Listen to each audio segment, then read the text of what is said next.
you are reading this, I forgive you.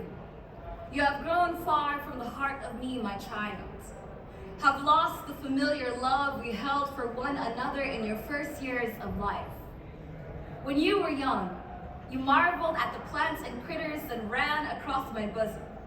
You worshipped the water, swam up and down my rivers, you drank from my rain, laughed at each first snow, begged for sun on the cloudy days. You didn't hesitate to sink your fingers into the mud of me and tickle loose little droplets, seedlings, and worms.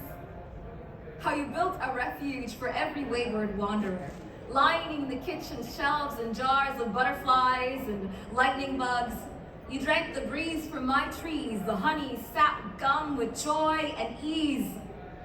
How you came to me to rest your head at my tender hearth, your weary body in my pockets, you loved me.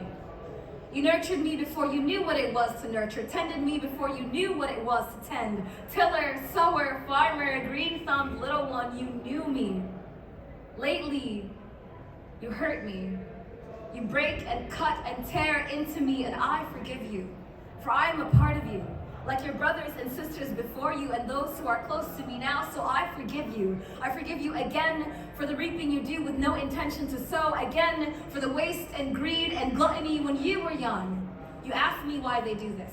Once brothers and sisters, now staining the earth with the blood of your people, tearing apart the branches of your family tree. You losing ground and hope all in one fell swoop, you turned to me. Resting beneath the shade of date palms and magnolias, you begged me to make sense of it all. All I could offer you then was a promise that wherever you would go, you would find me. But lately, there isn't much left for me to promise. They dug pits into my sides, have stolen the rubies, gold, and diamonds Maya placed in my thighs. I do all I can to heal, but my weary body won't clear away the hurt so easily. My waters rush, but do not soothe. The air in my lungs suffocates the little ones. I cough and spew and gush and bruise, and it will not heal. When a child of mine dies by my hands, here, in the long forgotten valleys of your youth, visitors come, not of their own accord, but by necessity, and I am made whole again.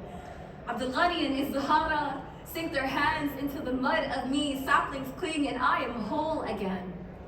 Hatim builds monuments to my skies, captures the sun, channels the lightning, and I am whole again.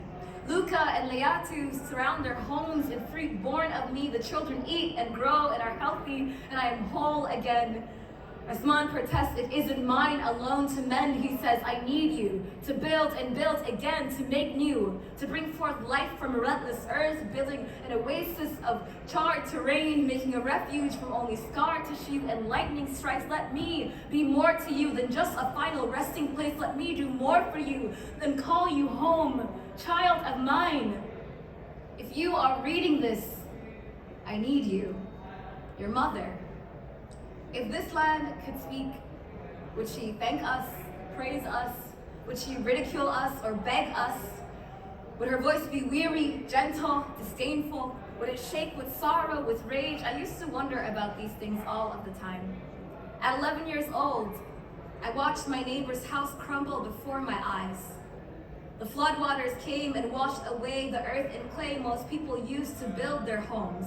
To see her wade through her home like that, to watch her try and salvage all that she had left. If you could stop the next tornado from hitting your home, the next hurricane from wiping out your city, the next drought from starving your people, the next lightning strike from ending your life, wouldn't you? Our country was already locked in turmoil, and now the earth began to purge us too. The locusts in the Horn of Africa, the floods in South Sudan, the ice in Chicago, the fires in California, Australia, the threat of rain that won't stop or rest that won't come. We are at the precipice of possible change, a turning point that can and will define us. Fire or ice? How will the world end? I don't know, and I don't want to find out. Not in our generation, and not in the next. Thank you.